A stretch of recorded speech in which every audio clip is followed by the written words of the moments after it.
Hello there, right then, we're going to do today a lamb curry. I'm going to do a really cheats lamb curry as quickly as I can in my pressure cooker. And I'm just going to basically chop up this lamb joint, throw it into there with a little bit of oil, some spices, some onions, chilies, garlic, ginger, and that's going to be about it really. I'll show you as we go along what we're doing and then you get a gist of it. And I'm going to allow it to cook for approximately 40 minutes. The prep's going to be about 10-15 minutes. So within an hour I should have a nice lamb curry. Right, this obviously it's a joint of lamb, so I'm going to chop this off the bone, and I'm also going to put the bone in as well. But it'll pretty much be a boneless curry. So first of all I'm going to pop a little bit of oil in. I'm trying to reduce fat in all my cooking, so it's not going to be a great deal of oil in there today. And that's just basically bog standard normal cooking oil, and I've got my pressure cooker on its fry setting, so it's just warming up at the moment, and it's set to 160 degrees just to brown off my onions. So the first thing going in to my pot is the onions. You can hear that start to sizzle.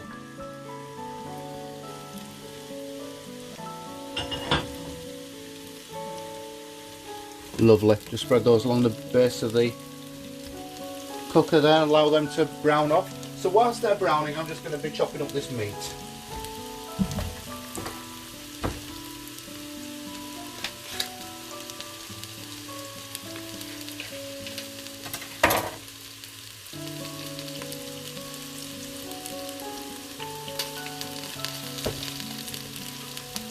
Now this is pretty much going to be an all-in-one pot curry is this today, so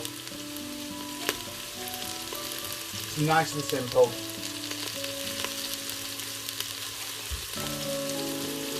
As easy as I can make it.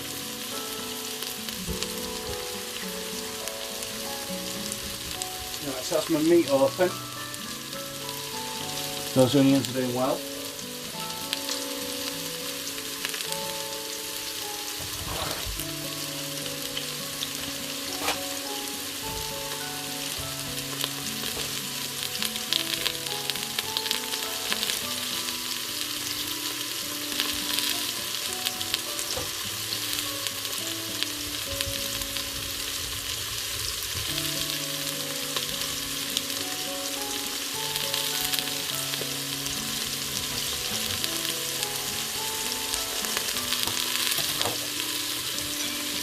Okay, so just starting up the meat,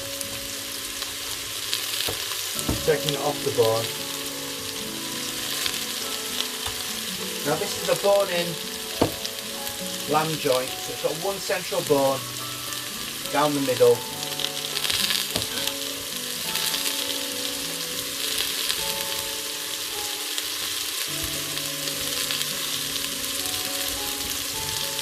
Just remove easily.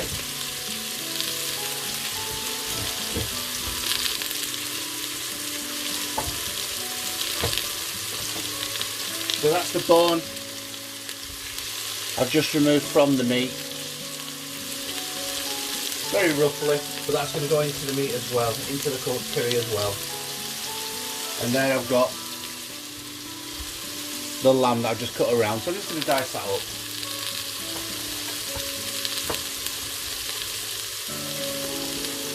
Into pieces roughly like so, about 1 inch cubes. You don't want it too small, you don't want it to disintegrate when you're cooking.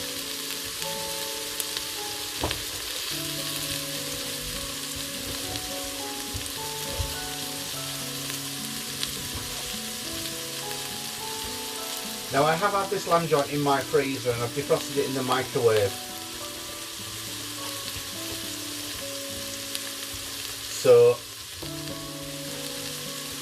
it's still quite cold towards the middle, but that's good because that's giving me a nice sort of square cube really. Slightly still frozen there, but it's giving me a nice square cube.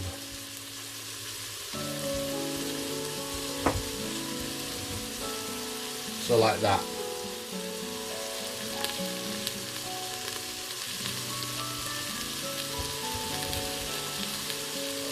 The onions are just flipping away, they're doing very nicely, no problem with them whatsoever.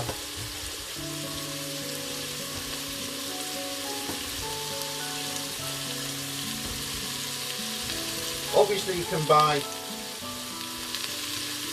your lamb already chopped up, diced lamb. You can even do keema in this. This is exactly the same thing if you were going to do a keema curry.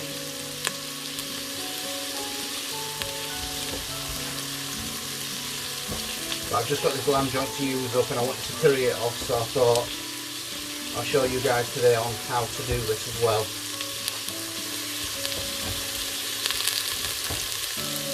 Plus I get a nice meat curry out of it for my tea.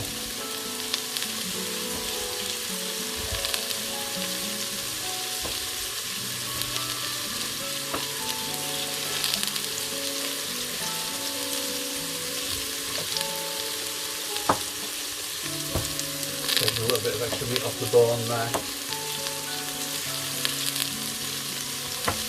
So that's the bone that's left over. I am going to throw all of that in. I might chop it in half. We'll see. Give my hands a thorough wash.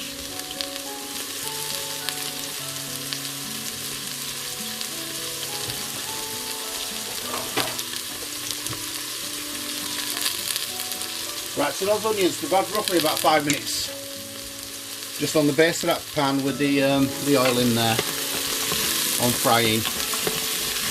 Starting to get a little bit of colour there, that's lovely. When you're caramelising your onions and frying them, that adds an awful lot of flavour into your food. You'll know that from your stews and such. Next I'm going to add into this some chopped chilli, garlic and fresh ginger. Ginger's just chopped into matchsticks.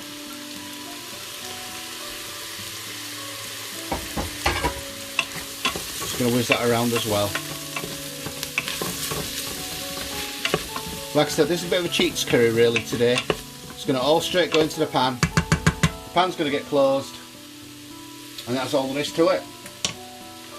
Then the spices today, I'm going to use a packet spice that I found, which I've currently lost again.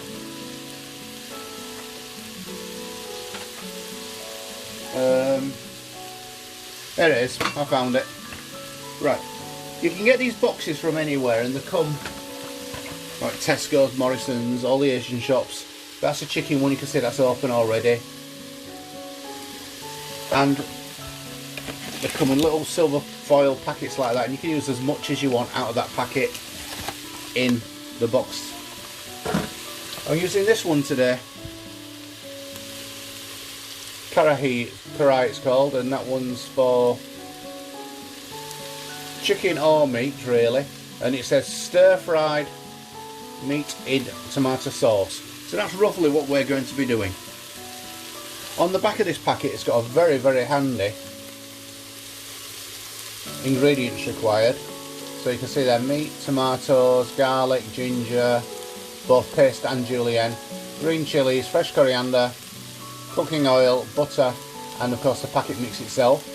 And below it even gives you the full instructions on how to go about cooking it. That does involve marinating the meat or chicken, but I am going to just throw it all in, to be honest, because I don't need to marinate the meat, because I don't need it to tender. Don't need it to tenderise, because it's all going to just tenderise in the cooking process, and of course the flavours will be locked in through the pressure cooking. So that we've got our onions, julienne of garlic, chilies and julienne of ginger and our garlic.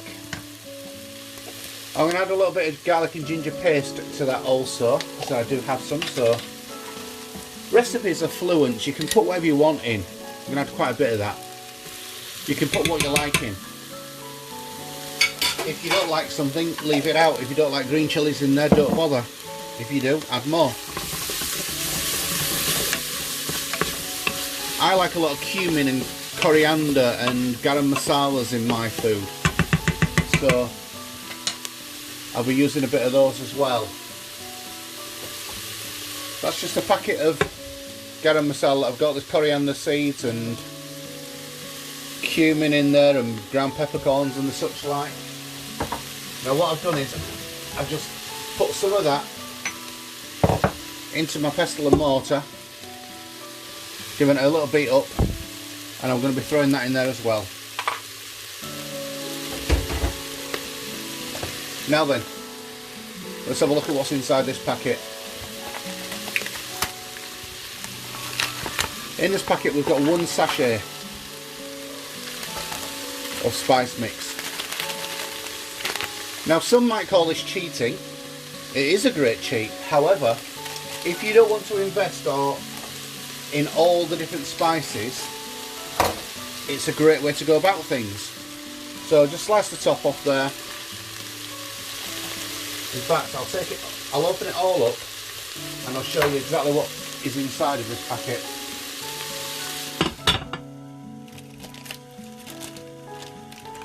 So it's a powdered mix, is this one. I'm going to use about half this packet, so I'm going to just tip it out into there.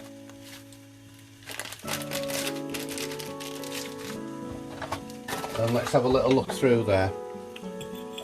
We've got powdered mix, we've got coriander seeds I can see, some chili flakes,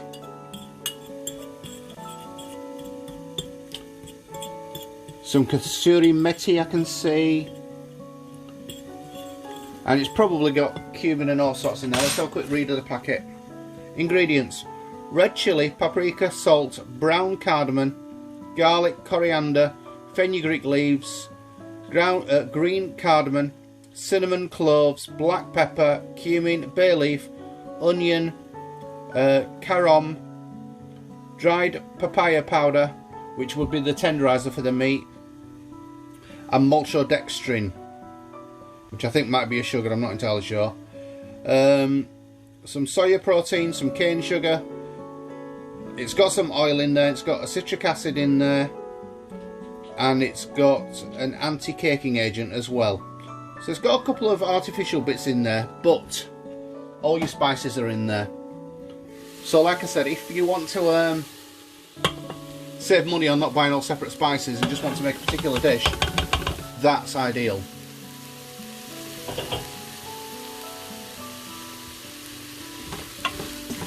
Just going to give that a quick mix into my onions and see if I think I want any more spice in that. That's looking good for the moment, I'm happy with that. What I am going to add in though is some Kashmiri chili powder, which is the red, very red chili powder.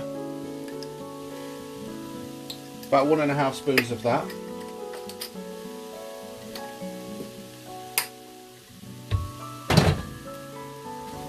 And we'll stir that in as well.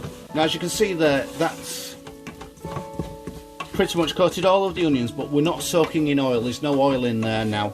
That's all been taken up and sucked up by the spices. I'm trying to reduce fat in this, so rather than have that swimming in the oil, I've used as much oil as I need to do to get the onions coated. I'm not going to add any more oil. What I'm going to add now is some tomato passata. I've got this one open already. And I'm going to add a full box of the passata. Just give that a stir around in there.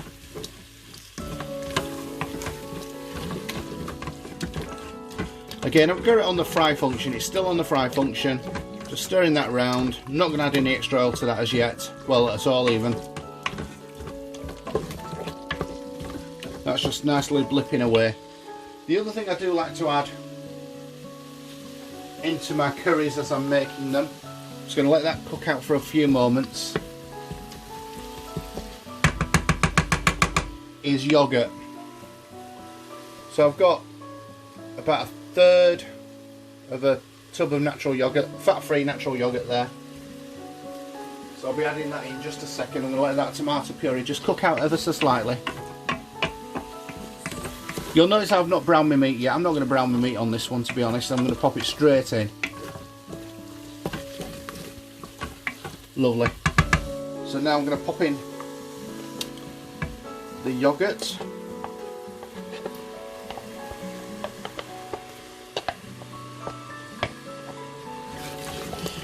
And that's just going to cook into the tomatoes, and it'll separate as well. But that's fine.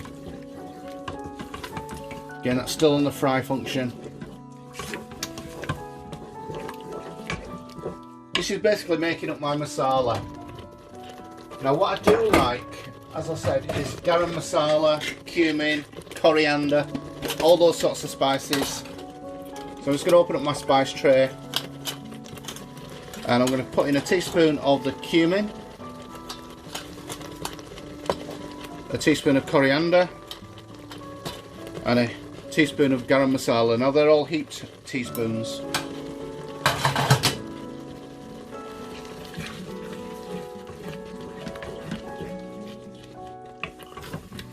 Lovely. So effectively what I've done is, as you've seen in other recipes, you would have your whole spices. Well, all I've done is I've ground them so they're more of a powder rather than a whole spice going in. Again, that's blipping away. It's had about 13-14 minutes so far now on the fry function. You may be able to see the oil just start to slightly come to the top. I think what I am going to do is just add in an extra teaspoon of oil in that, just to help that fry away.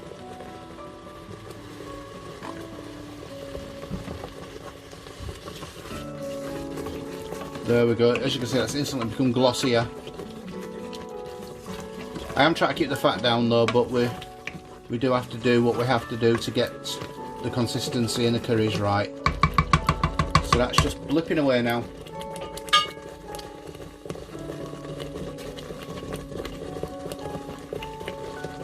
Lovely. So what I'm going to do now is I'm just going to throw my meat into there. Handfuls of my meat.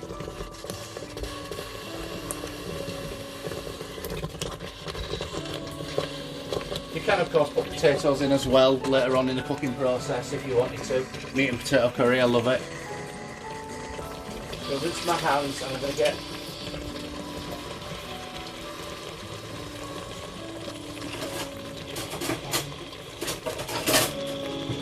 there we go. Just getting my cleaver out just to whack that bone up. So you're going to get a bit of a noise at the moment, so sorry about that.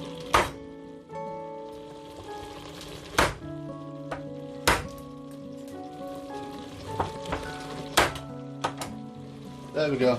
A couple of swift bashes of the cleaver and we're through that bone. All in there is the beautiful marrow bone, and that's prized. I absolutely love that marrow bone. And there's a little bit of meat on that bone as well there. So that's going to go in. That's a nice big piece. The bone is flavour of course, so you're going to get a lot of flavour from that bone.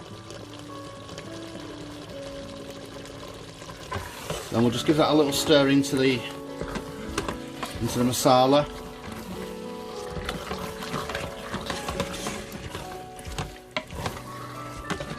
Now that's going in raw, and obviously that's going to pressure cook together.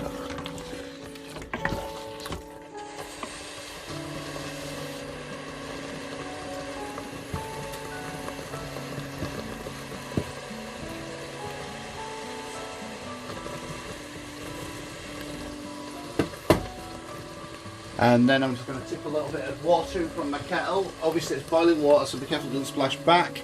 But what we don't want, obviously, is to add cold water and cool everything down that we've just been dealing with. We don't want to slow that cooking process anymore. So as I say, just barely covering that meat there. In fact, one other thing I'm going to add to that is I'm just going to add some more kasuri methi, because it is a very nice addition to meat dishes. I want to make sure I've got enough of this in. So that's the kasuri methi. Just going to add a good pinch of that in there. So a good pinch. Give it a little bit of a rub, and it just releases the oils and the flavours in that.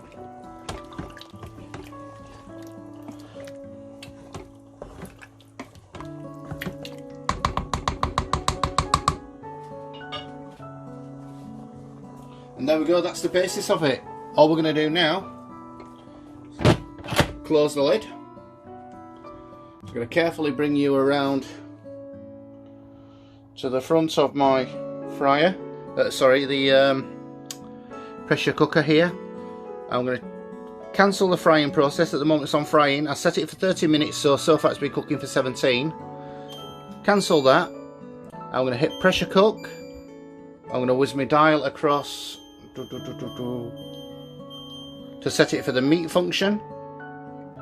Then I'm going to set my time, which is defaults to 13 minutes, but I'm going to set this for 40 minutes. I'm going to hit start. I'm going to make sure that little pressure valve is down, and that's it, guys. That's all done. We'll be back in about, shall we say, 40 minutes.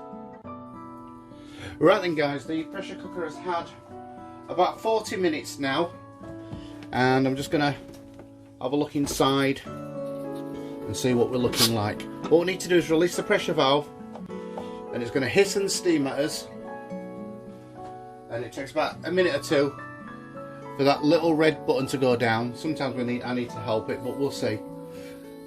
So here we go.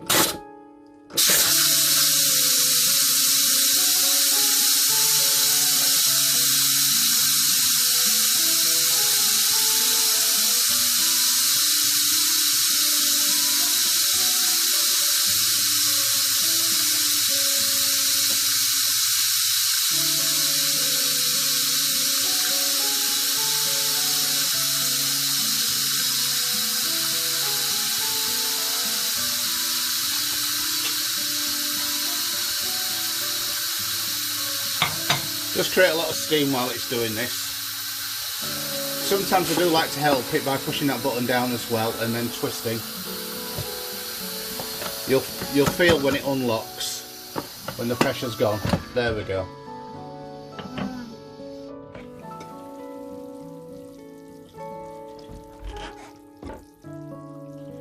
Right then, let's have a look inside there, see what we're looking like.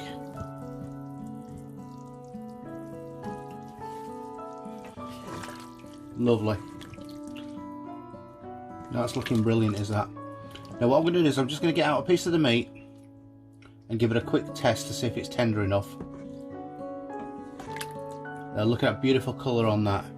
It's gorgeous and red, and the oil, which you can see that was in there, and obviously from the meat, has risen to the top. So just take a piece of the meat out and just bring you over a little bit there. Lovely. And just get a couple of forks. We'll break that meat up, just see how it is. Oh yeah, straight away. That's perfect, is that? We don't want that to be any more breakable than that.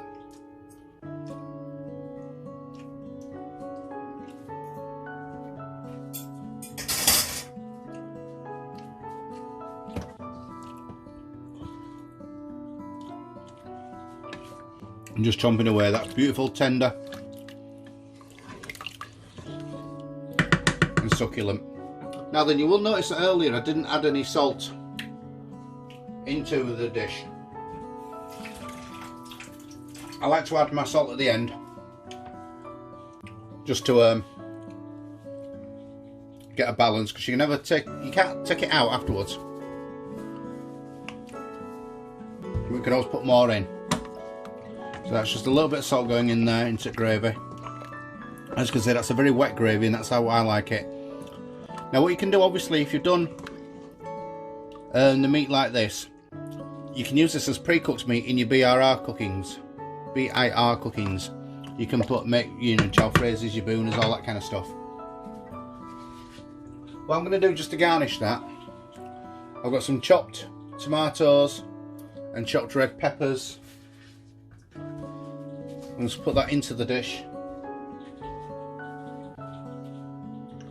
Just chop red tomatoes, chop red peppers, and and they'll just kind of melt into the dish. They won't cook through. I don't want them to sort of be mashed into the curry. And I've got some fresh mint leaves. I'm going to hold a few of those back just for garnish. I'm just going to stir those ones in.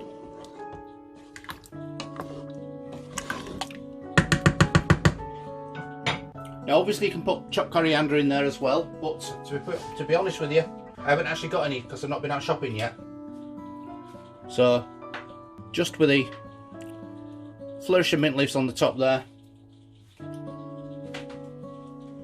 And that's it. That's my pressure cooked lamb curry in under an hour.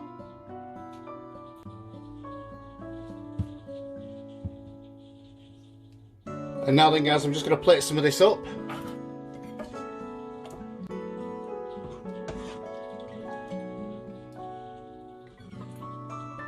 The peppers and tomatoes have been in for just about 3 or 4 minutes while I went to find that bowl. A quick wipe off there.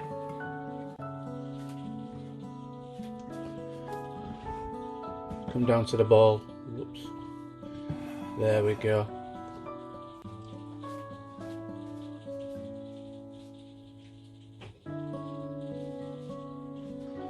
Pop a nice little roti on that I made earlier.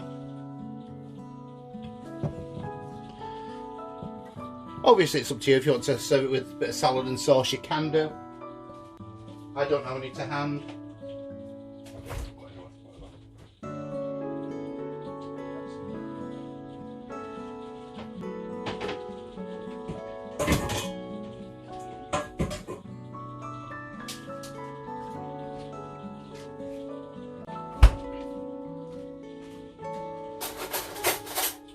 There we go, just grabbed a little bit of fresh yogurt from the fridge there. Just going to pop that on there.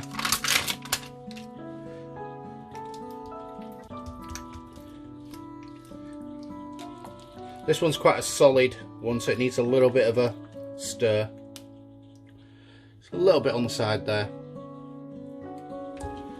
And that's it guys, my quick cooked lamb curry in a hurry, as it were, with a little bit of fresh roti on there and some yogurt. Thank you for joining us today, and hopefully you enjoyed that and you'll be tempted to cook it yourself. If you don't have a pressure cooker, of course you can cook it in a normal pan. It'll just take you a little bit longer to tenderize the meat, maybe an hour and a half, along those sort of lines. Just keep checking it and make sure it doesn't boil dry. And don't forget to pop onto YouTube, give us a like, give us a subscribe, share it with your friends and family, and happy eating. Thank you.